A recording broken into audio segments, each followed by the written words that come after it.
pada hari ini Otoritas Jasa Keuangan memberikan penghargaan kepada 35 pelaku usaha jasa keuangan yang telah berpartisipasi melakukan penilaian self-assessment penerapan prinsip perlindungan konsumen. Penghargaan masing-masing diberikan kepada 5 PUJK dari 7 subsektor, yaitu Bank Umum, BPR, perusahaan efek, manajer investasi, asuransi, perusahaan pembiayaan, dan dana pensiun.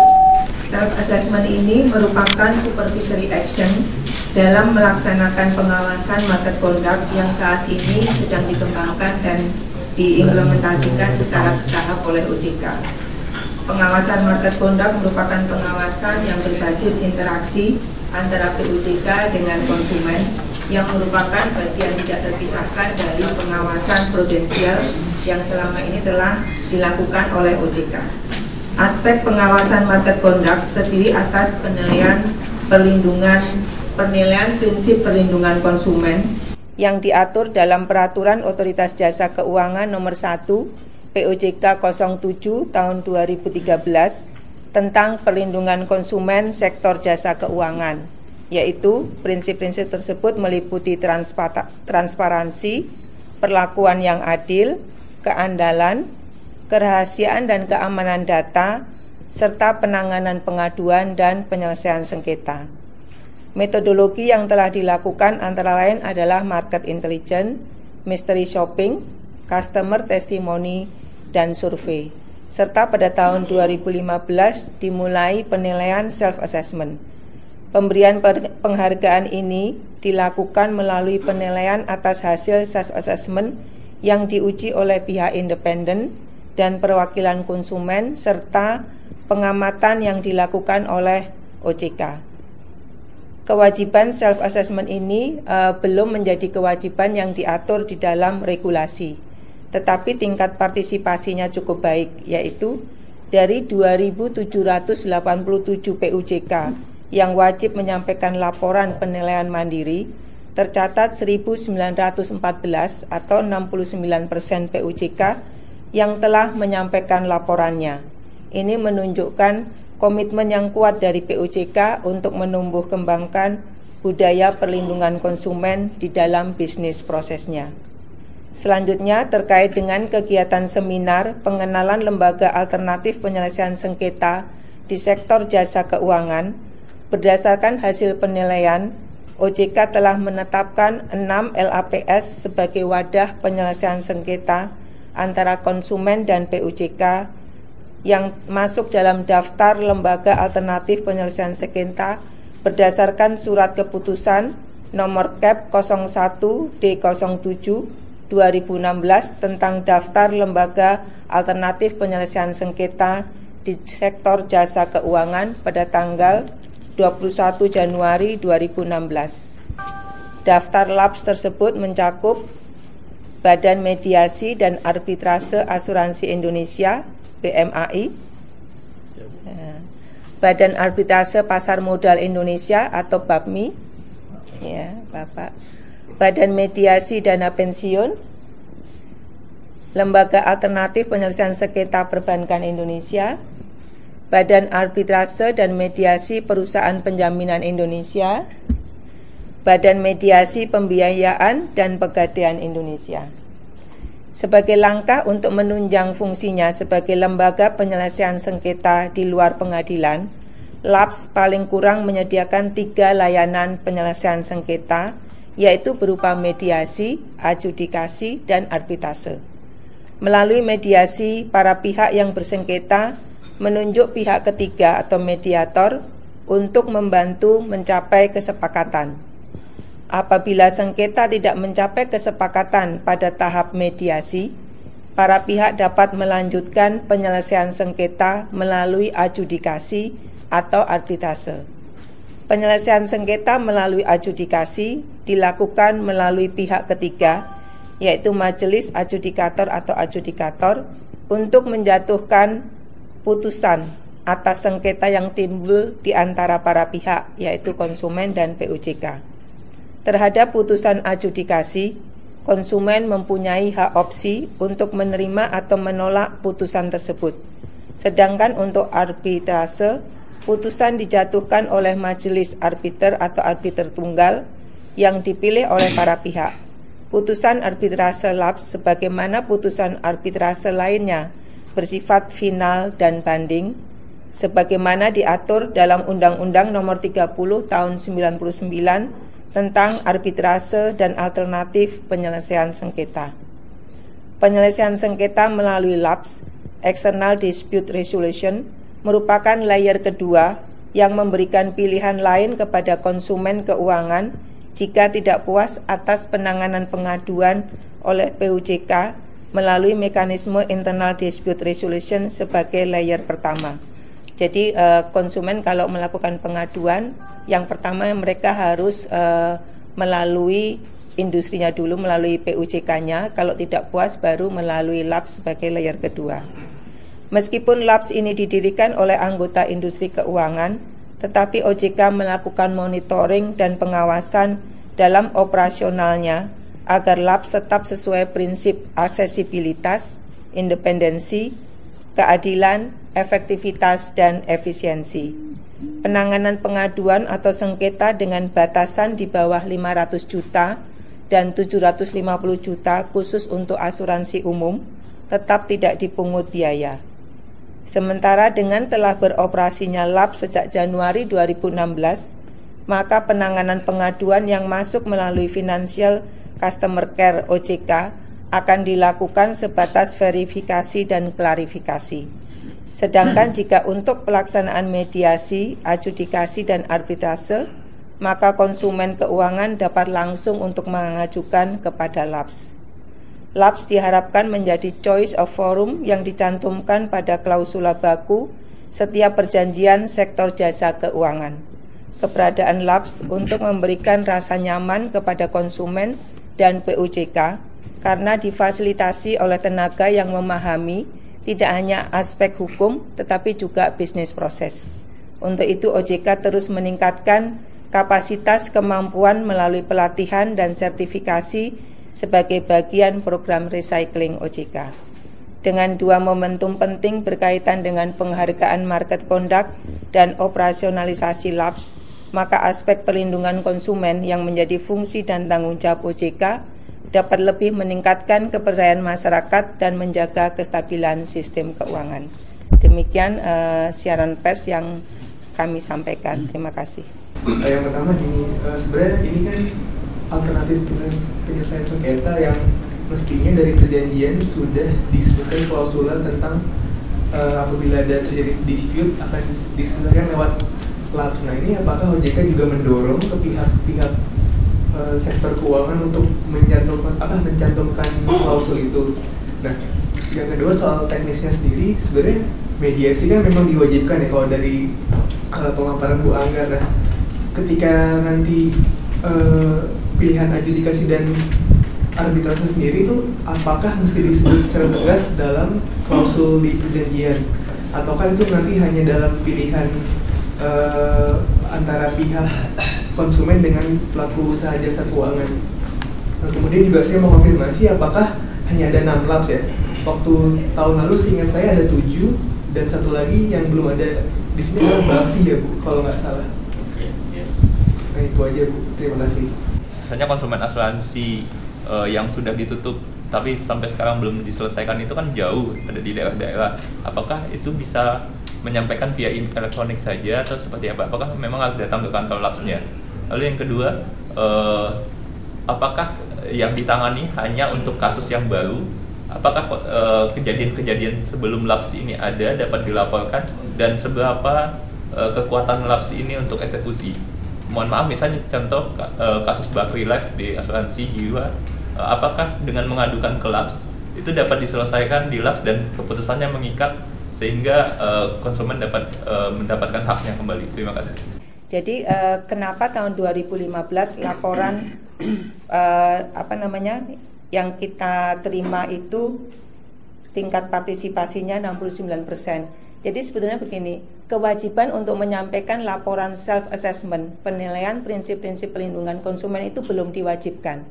Jadi ini kita hanya menghimbau kepada pelaku usaha jasa keuangan untuk menyampaikan laporan secara sukarela. Jadi belum ada kewajiban yang diatur di dalam regulasi. Nah, itu kita sebagai supervisory action kita menghimbau kepada pelaku usaha jasa keuangan untuk menyampaikan laporan tersebut, dan yang baru menyampaikan ini baru pertama kali ya Pak. Baru 2015 ini baru pertama kali yang berpartisipasi ada 69%. Kita harapkan tahun 2016 itu lebih meningkat lagi, dan kita akan menyusun di dalam suatu regulasi sehingga mereka lebih punya ada kewajiban untuk menyampaikan laporan. Itu yang pertama.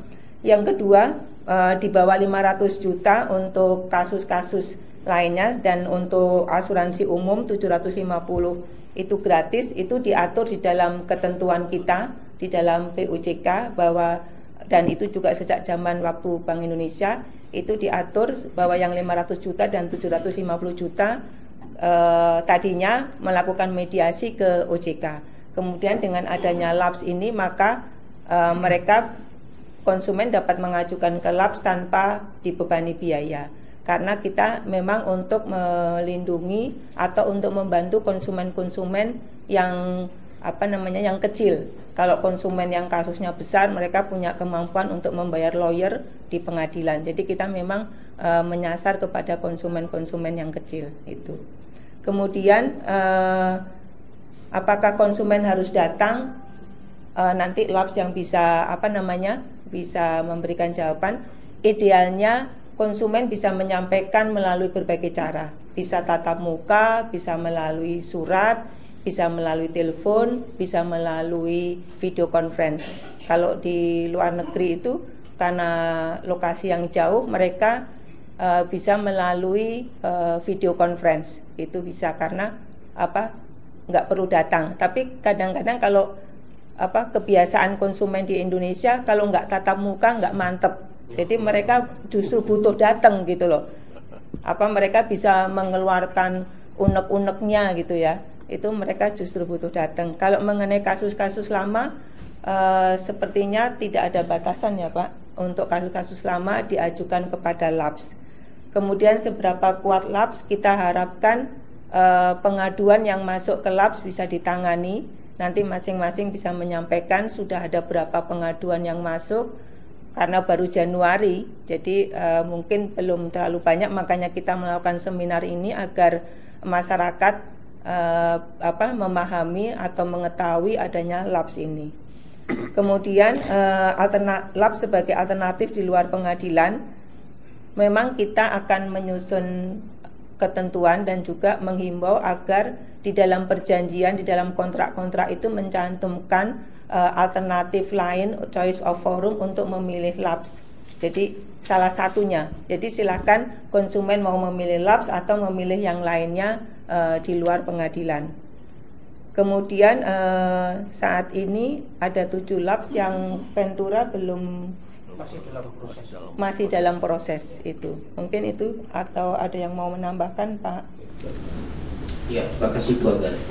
Untuk yang eksekusi putusan LHPS itu di POJK nomor 1 tahun 2014 itu sudah ditentukan bahwa lembaga jasa keuangan punya kewajiban untuk melaksanakan putusan LHPS termasuk akta kesepakatannya. Jadi nanti kalau ada misalnya POJK yang tidak melaksanakan putusan, OJK punya semacam kewenangan untuk menindak LJK ini. Jadi OJK bisa mengenakan sanksi kepada LJK yang tidak melaksanakan putusan LHPS. Mungkin untuk yang batasan 500 juta terus harus datang ke LAP, Pak Fran bisa kasih masukan Pak, monggo Pak. Kami sebenarnya ada mekanisme yang baik. Kami meminta kepada semua perusahaan asuransi agar ketika mereka menolak klaim, mereka dalam suratnya sebelum mengakhiri suratnya dia mengatakan bahwa meskipun kami menolak klaim Anda, tapi Anda kami persilakan pergi ke Badan Mediasi dan Arbitrase Asuransi Indonesia.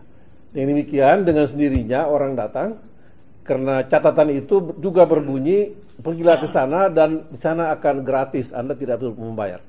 Jadi mudah-mudahan para anggota kami yang adalah perusahaan asuransi itu benar-benar melaksanakan itu, karena itu sangat efektif sekali. Karena nasabah dengan sendirinya akan pasti pergi ke kami. Mereka tidak perlu mikir apa lagi. Lagi pula mereka tidak perlu biaya dan yang perlu dari mereka adalah waktu saja. Ya, itu yang pertama. Dan tentang batas waktu itu kami punya peraturan mengatakan semua sengketa yang paling tua 6 bulan. 6 bulan. Dan rasanya sengketa kami sekarang sudah tidak lagi yang berusia lebih dari 6 bulan, karena kami sudah beroperasi 10 tahun. Sehingga pada pertama memang itu banyak sekali. Sekarang semua sudah berangsur-angsur dan sekarang semua sengketa itu semua baru. Tentang perusahaan asuransi yang ditutup, Bakri masih belum tutup ya.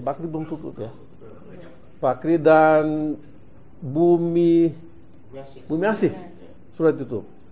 Nah, peraturan kami mengatakan kami menyelesaikan sengketa antara perusahaan asuransi dan nasabahnya mengenai penolakan klaimnya. Bakri dan Bumi Asih mereka tidak menolak klaim. Mereka belum mampu membayar. Supaya demikian bolanya tidak pada kami. Kami tidak melakukan mediasi atau adjudikasi untuk sengketa seperti itu. Dan tentang perjanjian arbitrase. Untuk arbitrase harus selalu ada perjanjian dalam kontrak mereka antara lembaga usaha perasuransi, usaha keuangan dan konsumennya. Kontrak mereka itu harus berisi tentang jika kami mengalami atau ada sengketa di antara kami, sengketa ini akan diselesaikan beberapa cara, termasuk diantaranya arbitrase. Jika tidak ada perjanjian serupa itu, maka ketika mereka berarbitrase, sebelumnya mereka harus membuat perjanjian antara mereka. Itu undang-undang arbitrase sebenarnya. Jadi harus dilakukan, karena jika tidak kita melanggar undang-undang. Memang tahun pertama ini 2015 kita mulai melakukan awareness terhadap perlindungan konsumen. Yakni kita membangun kepercayaan konsumen dengan cara membiasakan kepada POJK untuk menyampaikan assessment dalam rangka untuk penerapan prinsip-prinsip perlindungan konsumen. Memang kami menyadari bahwa dari sekitar 2.700 POJK itu tentu saja memiliki karakteristik dan standarisasi yang berbeda-beda. Tentu saja dari sisi struktur dan infrastruktur yang dimiliki, termasuk sumber daya manusia. Dengan demikian, untuk tahun awal 2015 kemarin kita baru melakukan dalam tahap awareness saja, dalam rangka untuk melakukan e-willingness, belum mandatory. Karena kita tadi menyadari dari standarisasi yang berbeda dari tadi. Dengan demikian, di samping itu kita memang belum mewajibkan dikaitkan dengan penyampaian tadi. Kita baru melakukan berdasarkan kerjasama dengan pengawas prudensial dalam hal ini untuk menyampaikan agar POJK itu melaporkan dalam aplikasi kita namanya Si Peduli, sistem informasi itu, yang kita sampaikan sekitar 2 bulan sebelum September setiap tahun. Dan rencananya di 2016 juga kembali kita akan mendapatkan juga informasi yang sama dari masing-masing POJK, tentu saja dengan berkoordinasi dengan pengawas prudensial. Karena memang kita masih belum melakukan mandatory, artinya masih kebersamaan saja ataupun kesediaan dalam rangka untuk standarisasi nanti ke depan akan kita melakukan mandatory. Mungkin saya tambahkan dulu. Terima kasih. Jadi di samping LAPS, OJK tetap memberikan fasilitasi terbatas. Jadi memang sebetulnya sejak dulu pun kita membantu konsumen untuk menyelesaikan permasalahannya. Jadi di sini perannya tidak berkurang, tapi kita terbantukan dengan adanya labs supaya lebih fokus. Gitu. Kemudian ke depan langkah-langkah OJK untuk perlindungan konsumen, kita terus melakukan edukasi dan sosialisasi supaya konsumen paham mengenai produk, mengenai layanan yang diberikan oleh BOJK, kemudian juga memahami mengenai terkait misalnya investasi ilegal. Jadi kita memberikan pemahaman dan edukasi kepada konsumen supaya dia mempunyai pengetahuan dan juga mempunyai kepercayaan dan dia bisa memilih produk atau layanan yang sesuai dengan kebutuhannya. Mungkin itu.